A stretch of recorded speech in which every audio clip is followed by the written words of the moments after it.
diberikan hidayah oleh Allah untuk memeluk agama Islam. Maka kemudian Sayyidina Umar keluar dari rumah adik iparnya menuju ke rumah baginda Rasulullah. Oh, rumah beja tempat Rasul di mana? Hari itu macan ayah zaman karaya Sherlock datang. Nah, kebetulan di rumah Rasulullah banyak para sahabat sedang berkumpul. Di tengah jalan KB jelema narutupan pantok. Hei, di mana Muhammad? Di mana Muhammad? Jebret pantok, jebret. Benar sia, Umar ngadat. Tutupan pantok daripada sia modal asup. Woi, asup sia daripada modal euy. Asup sia dari luar euy. Eta Umar keur ngadat euy. Asup. Itu Umar hau kan gitu. Modal sudah di luar, modal sudah. Asup dah. Asup. Umar ngadat, Umar pantok tutup. Nah kemudian pintu tertutup. Hanya sampailah Sayyidina Umar di rumah baginda Rasulullah. Muhammad buka pantok. Kebetulan jadinya ayah Sayyidina Hamzah. Tadi Sayyidina Hamzah itu tadi. Enggak, Sayyidina Hamzah eta ngarak asup agama Islam. Satu riwayat mengatakan Hamzah baru seminggu masuk Islam. Haneut keneh. Sedangkan Hamzah pun masih diperhitungkan kegagahannya. Kabeh sahabat nyarungkut di tukangan Imam Rasul. Da kasih beunah. Suara Umar rumput. Tapi Sayyidina Hamzah tidak takut, tenang lo. Batur di luar nyarumput, aing mah buka pantok. Nah sebabna aing teh sieun ku beja. Bejana Umar teh gagah. Bejana Umar teh hebat. Tapi aing teh sieun ku beja. Bener wae hadirin. Begitu dibukakeun pantona rumah Rasulullah sallallahu alaihi wasallam, kemudian Umar pun masuk, tangannya langsung dilipat oleh Hamzah. Dibelip ke lehernya Sayyidina Umar. Naik naon sia Umar ka dieu? Hah? Arek kirang Rasulullah lain. Cina. Kang Hamzah. Aya di dieu senior ya. Naik naon sia? Ih abdi mah ieu ka dieu cenah Kang Hamzah. Lain rek nyerang Rasul. Saya kesini bukan untuk nyerang Rasul, tapi untuk memeluk agama Islam. Oh,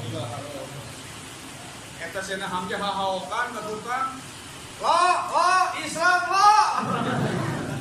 Islam bukan untuk eta sahabat mah di tukang takbir kali. Takbir. Nah sebabna doa Rasul diijabah. Anu hayang asup Islam teh Umar ternyata diijabah ku Allah Subhanahu wa taala. Disitulah mulai dakwah Islam secara terang-terangan. Karena Umar sudah masuk Islam. Karena Rasul bukan Rasul, Umar membeat dirinya sendiri. Wahai Muhammad, detik ini Umar memeluk agama Islam. Kaifa matajlis ajlis. Di mana kau duduk, di situ Umar pun duduk. Ya, maka kisahkan ilmu-ilmu yang diberikan oleh Allah Subhanahu wa taala. Tong sieun lamun anu rek nyerang, pokona mah Rasul mah jongjong. Sebarkeun ilmu di mana aya gajah ngamuk bagian Umar. Bagian saha? Nah, entak kiai oge di lembur, kudu aya jegerna anu ngabela kiai. Setuju tak? Orang buka kagagahan dia, habis insaf, tobat, jaga kiai. Kiai ke mana? Rek ngaji, milu, ngawas, siap. Gitu bang gandengan, dua bunga putih, bawa ping-ping kebo. Nah gitar gigiran majlis, jreng, modal di laut ya. Oh pagawean. Nah, tapi jauh-jauh modal di laut di WC keluarga. Itulah gitu kan. Bahaya enggak? Bahaya. Itu paling terpenting hadirin, orang sadayana ya, abad memeluk agama Islam, dakwah terang-terangan. Nah di situ Sayyidina Hamzah pernah menjaga Rasulullah di Hijr Ismail ketika akan terjadi Isra wal Mi'raj. Kemudian diambil kembali oleh malaikat Jibril menuju Baitul Muqaddas. Dari Baitul Muqaddas menuju ke langit ketujuh. Kemudian tembus lagi ke Sidratul Muntaha. Tembus lagi ke Maqam Munajat. Maqam Munajat 70.000 tahun.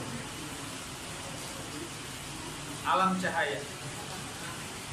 70.000 alam cahaya. Satu alam cahaya 500 tahun. 500 kalikan 700.000 baraja bayo. Oh iya. Ya, hampir 3 miliar 500 juta tahun yang harus ditempuh dengan waktu normal. Tapi Rasul naik sahabat, tunggang sahabat. Menurut versi Umdatul Muhaddisin Syekh Najmuddin Al-Ghaiti dalam kitab Qissatul Mi'raj, Rasul dari Sidratul Muntaha menuju ke Maqam Munajat menunggangi awan. Tapi menurut versi Al-Hafidz Asqalani, beliau ini menunggangi rob-rob. Rob itu bisatun azimah, permadani besar. Rasul naik eta menembus 70.000 alam. Di alam cahaya terlihat seorang laki-laki yang tertutup dengan cahaya aras. Maka Rasul pun bertanya, "Ya rajul, man anta?" Wahai laki-laki, siapa kau? Bukan laki-laki tapi seorang laki-laki. Mirip. Malakun, apakah anda ini malaikat? La, saya bukan malaikat. Nabiun, apakah anda ini nabi? Tidak, saya bukan nabi. Kenapa martabat anda begitu tinggi, ada di aras dan semua cahaya menutupi anda? Anda ini berkilau bercahaya. Apa yang gerangan kau lakukan ketika di alam dunia? Beliau menjawab, saya selalu melakukan 3 hal. Yang pertama, lam yastasibba liwalidayhi qattu, tidak pernah menyakiti kedua orang tua, tidak pernah melakukan hal-hal yang dibenci oleh orang tua. Urang mah kumaha tuh, entah ka warung ngabentak, kolot minjem duit diinjem ditagih deh kurang, terhidang, kalau saya 2 tahun teu dibayar kok. Hari-hari ayeuna kolot pinjem ke orang ditagih. Boga mah geus teu ditagih. Benar tak? Nu kadua,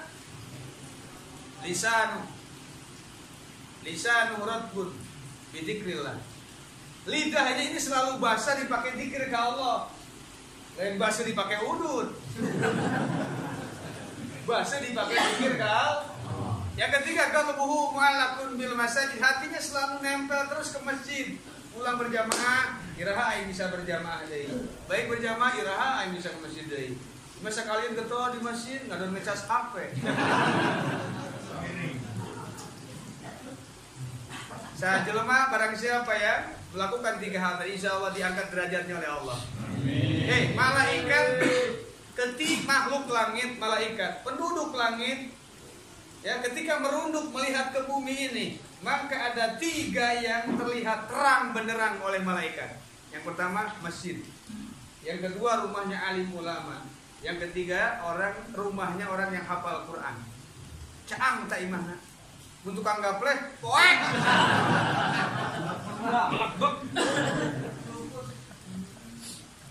Kalau kita tengada melihat ke atas, maka yang terang benderang langit, bulan, bintang. Tapi makhluk bumi, makhluk atas, langit ketika merunduk ke bawah yang terang benderang terlihat 3. Apa tadi? 2, 3. Rumahnya orang yang hafal Quran. Barangsa penting. Kemarin Ramadan ayeuna ya. Entak Ramadan mah di masjid.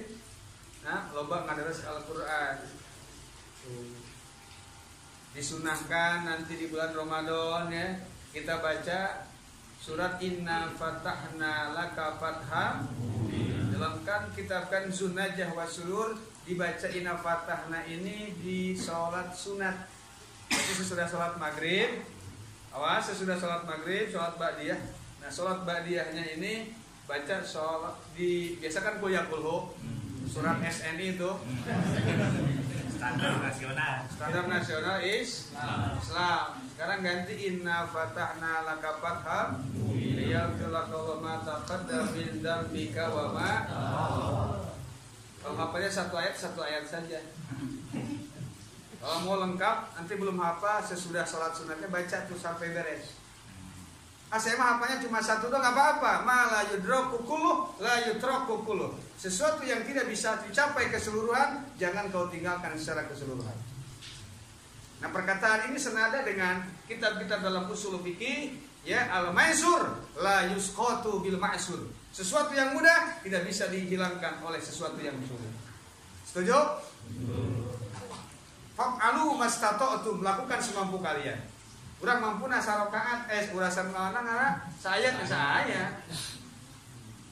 Kamari teh resep maca ayat anu kira-kira batur teh apaleun. Bahaya teh dia coba. Bahaya. Kita geus urang mah kuliah kulhu we. Ke taraweh. Kuliah. Kalau taraweh memang diintip heula, mana sih masjid kira-kira nu imamna cepat ekspres. Kadang-kadang pindah musola saya imamna eta bemo we bemo. Benar enggak? Ulama-ulama ini nggak pernah kurang loh. Ibadahnya sehari semam 1000 rakaat. Kita cuma 23 rakaat loh setahun sekali. Itu pun sebulan. Kita kuat sih 23 rakaat. Nyata baca. Oh sekali gitu di porsi mam, pengelah teh, pengelah teh mulai dari BHS sekolah.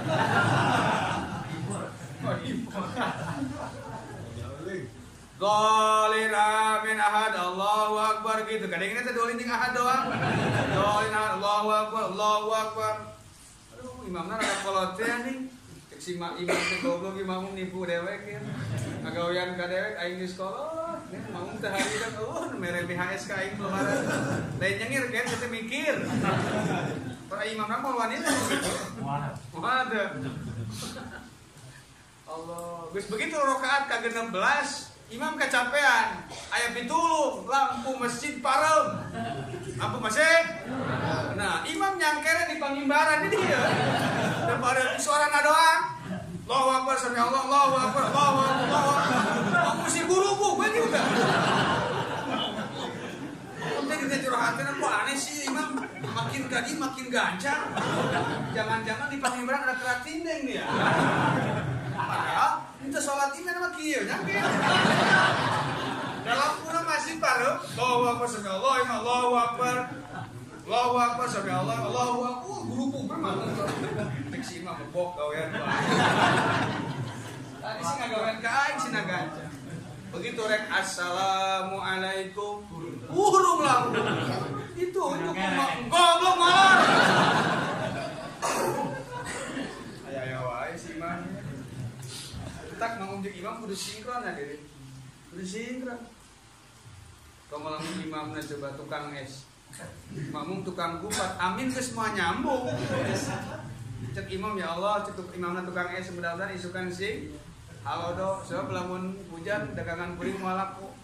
Cek tukang kupat Gusti teu amin mudah-mudahan sih. Lamun mendingan kene hujan kan beuteung batur lapar kupat aing beak. Tak makmum jeung imam nana-nana kudu nyambung rek maca surat panjang ngomong heula ka makmum kecuali di salat Jumat. Baca surat Al-A'la sama surat iya Al-A'la tinggalnya tadi deui. Iya. Ya, Al-Ataka surat naon? Al-Ghasyiyah. Itu mah mau ridho mau tidak makmumnya tetap lanjut. Salat Jumat sama Al-Munafikun, mau ridho mau enggak apa-apa itu. Tapi selain daripada Jumat, harus bijak tuh imam. Kalau panjang teh, kalau pendek. Saya pernah sedang kuliah kulhu bisa ketebak ku si makmum. Kuliah pasti. Dan begitu bangkit dari rakaat kedua, Allahu Akbar. Noel deh makmum nak kabawa celana. Dulu. Si makmum ngomong kayak gitu, imam ngedengar. Goblok aing kanyahoan. Akhirnya diganti ku imam. Inna a'tainaka. Itu aing buka surat cadangan. Aing surat cadangan ge teh. Ya lumayan lah daripada maju. Ya, alhamdulillah. Itu tetap kurang lebih bijaksana. Jadi yang selalu hatinya menempel bergantung ke masjid. Yang iktikaf di masjid. Jangan di masjid teh ngan saukur nyumput.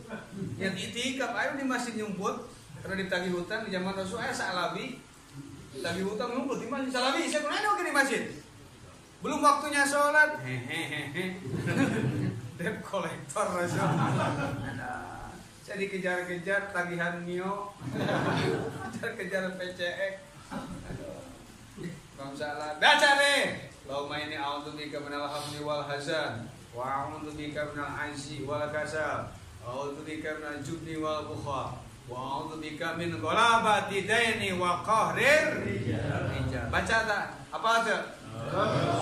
Antara boga hutang atuh urang. Kita ngapalkeun eta.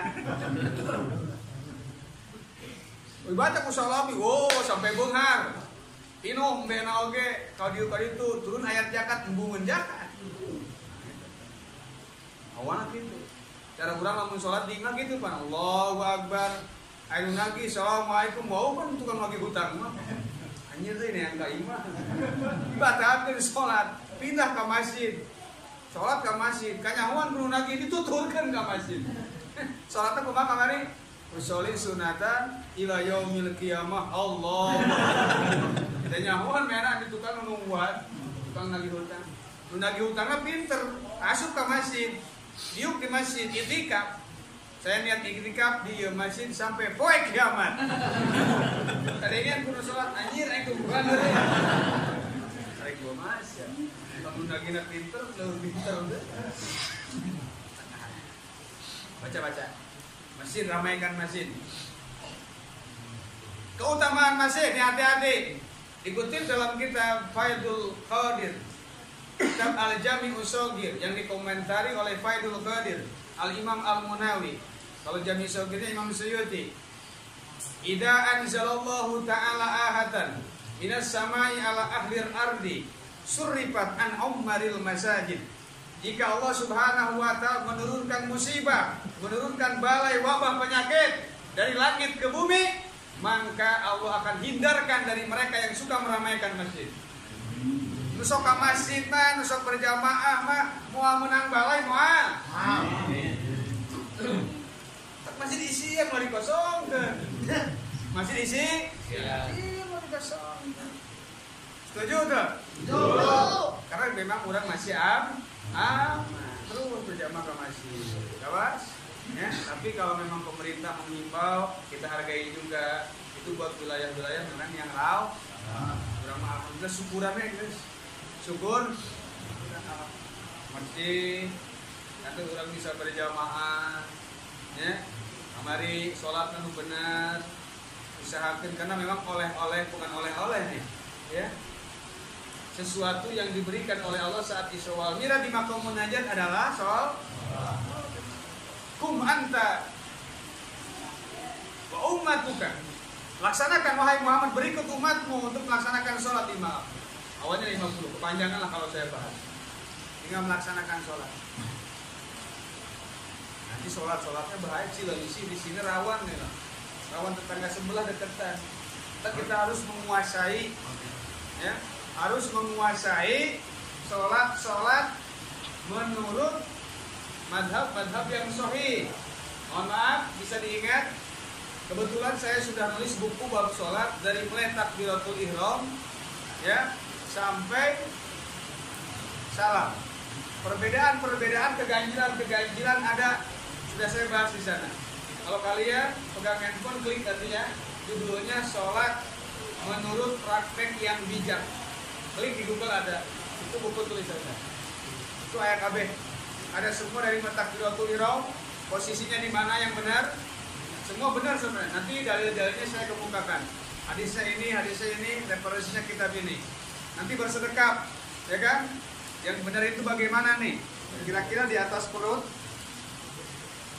ya, di atas dada, apa di atas pusar, apa di bawah pusar? Atau di irsal, ada itu, ya. Allah, menurut hadis yang dikutip oleh Imam Muslim, Imam Muslim itu sejajar dengan telinga, Gini, kalau Imam Bukhari sejajar dengan bahu. Nah, sejajar dengan bahu ini ditafsir oleh Imam Baijuri dalam kitab fikih, berarti si ujung jemarinya ini ada di telinga. Tuh. Berarti di atas bahu begini. Kalau kita tidak punya sanad guru, pasti di atas bahu itu begini. Kelek aja. Ini benar kayaknya. Cuman yang di bawah begini saya belum tahu keterangannya. Allahu Akbar boleh, Allahu Akbar boleh, Allahu Akbar boleh.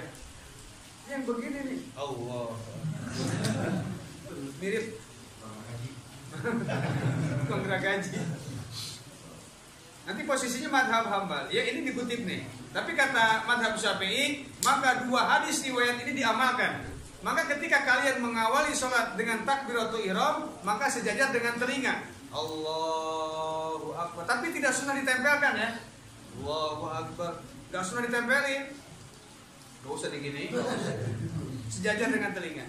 Selain takbiratul ihram, takbir intiqo, baru sejajar dengan bahu. Jadi dua hadis ini diamalkan keduanya. Paham? Allahu Akbar tuh. Video ya. Sami Allahu liman hamidah. Cukup di sini. Kalau yang begini hanya takbiratul. Jadi mazhab Syafi'i mengambil kedua hadis ini. Nanti bersedekapnya posisi tangannya dikutip oleh Imam Nawawi dalam kitab Syarah Sahih Muslim, ya. Imam Maliki itu diirsal. Contoh usholi fardal maghribi, dan kalimat usholi pun saya bahas juga nanti di buku itu. Sholli pada maghribi Allahu Akbar. Begini tangannya. Nanti kalau kalian ke Mekah, umrah atau haji, nanti ada yang sholat begitu aneh. Ih, siapa mau gitu? Lain gitu madhab Maliki, wah nongkos dia dan ya. Kalau madhab Hanafi di bawah pusar. Sholli pada maghrib Allahu Akbar. Mun Syafi'i mah kedua diantaranya di atas pusar, di bawah dada. Allahu Akbar. Ada satu riwayat lagi di posisi sebelah kiri pinggang, miring. Karena di sini ada hati. Karena tujuannya untuk menutup hati. Maka salah satu madhab Imam Syafi'i berpendapat sorban pun, selendang pun sunnah jadi sebelah kiri. Ya, sebelah kanan pun boleh. Karena inna Rasulullah yuhibbut tayamun. Rasul sangat mencintai di sebelah kanan. Jadi intinya kanan boleh, kiri udah, sorban gak usah diributin. Mau kanan boleh, mau kiri. Akhirnya nggak pada pakai sorban. Ribut masalah sorban. Dalilnya panjang loh. Dalilnya tetap harus di sebelah kanan. Gak ada. Dalilnya pakai sorban sebelah kiri. Ini yang dikatakan oleh ulama ahli hadis. Dulu ada ulama ahli hadis datang ke Imam Zakaria Ansor. Zakaria Ansor ini rektor Al-Azhar kalau gurunya nih. Gurunya Imam Ibnu Hajar Al-Haytami, gurunya Imam Syamsul Ramli, gurunya Qastolani, gurunya Khatib Syrbini. Ahli fikih, ahli hadis. Didatengin juga sama ahli hadis. Syekh, saya minta dalil kepada Anda. Saya belum dapat keterangan masalah tentang pakai selendang sorban di sebelah kiri. Wow, peteng-peteng. Mana dalilnya? Saya ahli hadis. Hadis itu berarti kalau kerjaannya pipis terus ahli hadas berarti itu. Ditanya balik oleh Imam Zakaria Ansor. Anda hafal seluruh hadis? Lah, tidak, saya tidak hafal. Setengahnya hadis Anda hafal? Tidak. Tapi kalau 1/4 hadis, insya Allah saya hafal di luar kepala. Imam Zakaria Ansor kembali menjawab, masalah sorban dipakai di sebelah kiri ada di dalam hadis yang Anda belum hafal. Aya dina keterangan anak anu dina hadis nu sia can katalar. Kita ulang nyarakeun, kiri boleh, kanan sorban multifungsi. Ibaratnya dalam kitab Faidul Ilahil Malik pun ada waisan air atik al-aisar di bahu sebelah kiri. Dan kalau sholat itu kalau mau meludah ke sebelah kiri, kalau di luar masjid. Tapi kalau dalam masjid, kalau kita mau meludah maka ke lengan baju yang sebelah kiri. Maka terkutip dalam kitab Fathul Bari, dalam sholat Rasul pernah meludah, dan di situ dikatakan Rasul meludahnya ke selendangnya. Berarti menandakan selendang Rasul ada di mana? Di kanan pun ada dalilnya. Kesimpulan kanan kiri, jangan ribut lah. Setuju? Dalilnya ada. Maka idza zada nadrul rajuli wa tasa'at fikratuhu qala ayun kironas. Seseorang ini kalau ilmunya semakin bertambah, cakrawala dunianya semakin luas, tidak akan pernah menyalahkan orang lain. Makanya orang yang suka nyalahnya itu yang kurang piknik, yang cuma gelar tikar doang di belakang kebon. Ya ada, bebas kanan boleh kiri. Saya lagi dingin, ya udah begini aja. Saya naik motor nih kena debu ya. Atau hujanan ini. Multi. Salat tuh. Ya. Usolli, nanti ada yang ngomong bid'ah, tetangga sebelah ngomongnya bid'ah. Usolli tidak dilakukan pernah Rasul. Niat itu wajibnya di hati, memang betul. At-talaffuz biniyat sunnatun. Madhab Syafi'i tidak pernah mengatakan mengucapkan niat ini wajib, tapi sunnah. Saya pernah baca buku dari ustaz sebelah. Madhab Syafi'i tidak pernah mewajibkan melafazkan niat. Yang wajib itu niat di dalam hati. Kenapa talaffuz biniyat? Liusa'ida lisan ala qalbi, biar hati ini sinkron sama hati, mulut ini sinkron sama ini. Usolli fardhu maghrib, kemudian di hati pun usolli fardhu maghrib. Tapi menurut Imam Zakaria Ansor dalam kitab Fathul Wahhab, kalau kita mau sholat maghrib ngomongnya usolli fardhu isya'i Allah, tapi dalam hatinya usolli fardhu maghrib, cuman mengucapnya usolli fardhu isya, sah. Nah yang jadi hitungan hati, bukan dohir. Kita lagi melamun nih, mau sholat maghrib, kenapa ngomongnya usolli fardhu isya'i Allah, tapi dalam hati mau usolli fardhu maghrib, sah. Karena yang jadi hitungan adalah hati. Makanya hati-hati dengan hati. Bahaya nggak berat. Harus hati-hati dengan hati. Nggak boleh main hati, sakit itu. Apalagi makan hati. Harus pakai dengan ampela. Insya. Nah, posisi sholat. Posisi sholat. Gerakan sholat Allahu Akbar. Tuh. Oke. Awas. Madhab Hambali di atas dada. Hambali ini. Sini nih Hambali nih. Ya, Allahu Akbar. Saya ulang lagi nih. Ya, saya ulang dari awal. Sholli pada maghrib. Allahu Akbar. Maliki. Allahu Akbar. Hanafi. Allahu Akbar. Syafi'i. Allahu Akbar. Hambali. Allahu Akbar. Wahabi. La madhaban khamisa, tidak ada madhab yang nomor kelima. Maka dalam kitab Syarah Al-Muwatta, famalikun ala tariqati Umar wa Syafi'i ala Abi Bakrin Abar kadza ala Utsman najlu Hambali suma Abu Hanifata ala Ali. Famalikun ala tariqati Umar, Imam Malik mengikuti jejak langkahnya Sayyidina Umar. Ya, Malikun ala tariqati wasyafi'i ala Abi Bakrin Abar. Imam Syafi'i mengikuti jejak langkahnya Sayyidina Abu Bakar. Kata ala Utsman najlu Hambali, Sayyidina Utsman mengikuti jejak langkahnya diikuti oleh Sayyidina Hambali, Ahmad bin Hambal. Imam Ahmad bin Hambal mengikuti jejaknya Imam Utsman. Kemudian Suma Abu Hanifah ta'ala Ali, Abu Hanifah ngikutin jejak langkahnya Sayyidina. Sudut pun ada 4, cukup 4. Seandainya Imam Ghazali bisa jadi mujtahid, sah jadi mujtahid mutlak mudawan. Cuman sudut sudah ada 4, tidak ada yang tambahkan 5. Persegi, kalau persegi itu harus berapa berarti? 5 persegi muah. Kubus kan. Pabulit ke bocor. Aman. Madhab yang 4. Sami Allahu liman hamidah. Nanti sholatnya tuh hati-hati. Praktek-prakteknya semua ini diluruskan, terus merunduk melihat tempat sujud, Kalau kita dirundukkan melihat kaki begini makruh. Nanti sami Allahu liman hamidah, ada yang diirsal, ada yang diikbal. Begitu ya. Nanti ulama tetap memilih lebih utama irsal. Sami Allahu liman hamidah. Ya. Tetapi nah, ketika dalam keadaan tidak aman, lamun diirsal, ketika diirsal akan goyang-goyang tangan kita, maka ikbal lebih utama. Takut goyang-goyang nggak tumannya, sedangkan dalam i'tidal itu diwajibkan tumanina. Kalau kita goyang-goyang nggak tumanina, kebanyakan orang awam begitu sholat. Kadang-kadang kita nggak nyadar.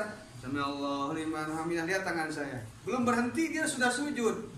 Allah, itu sah sholatnya, nggak sah sholatnya. Karena i'tidal ini tegak berdiri dan harus tumanina, wajib termasuk rukun sholat. Nggak sah sholatnya.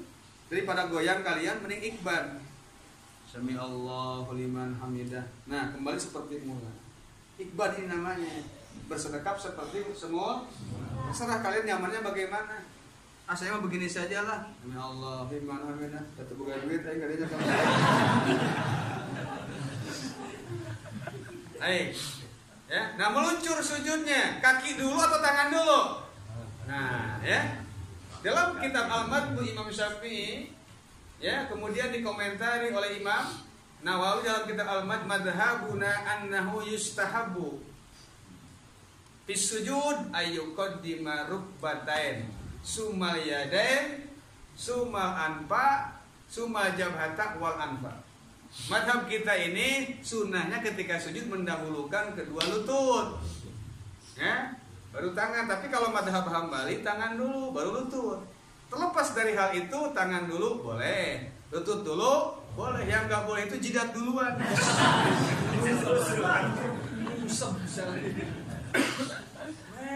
Dalam madhab Syafi'i dibolehkan tangan dulu, boleh ketika udur. Salah satu udur perutnya kegedean badannya atau sedang bisu di lutut.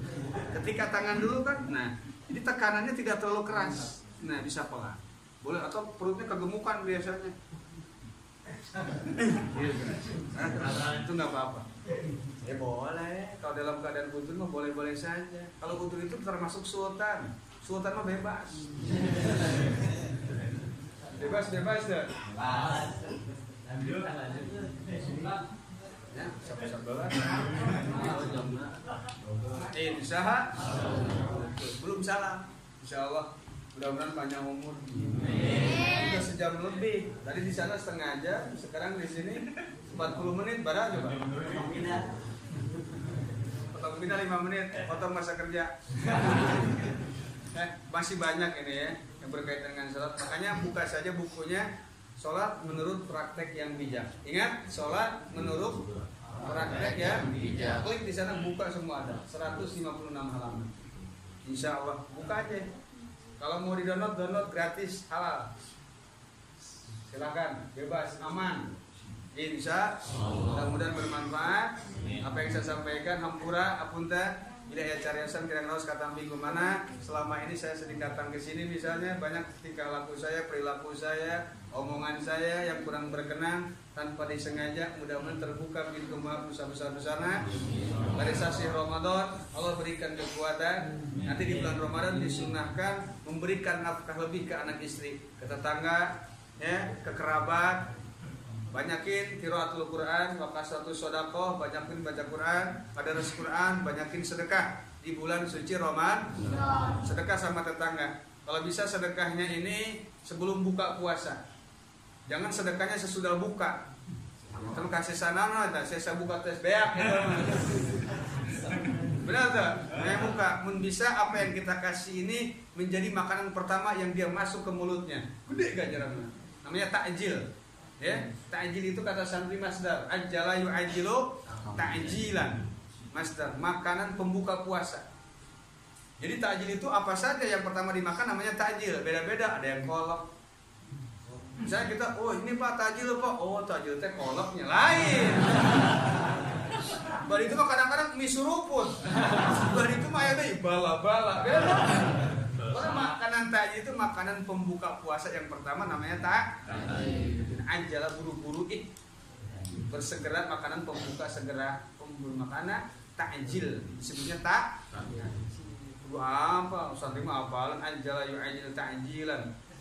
Nyata masdar sulasi majid warna kedua bab warna awal bab kedua.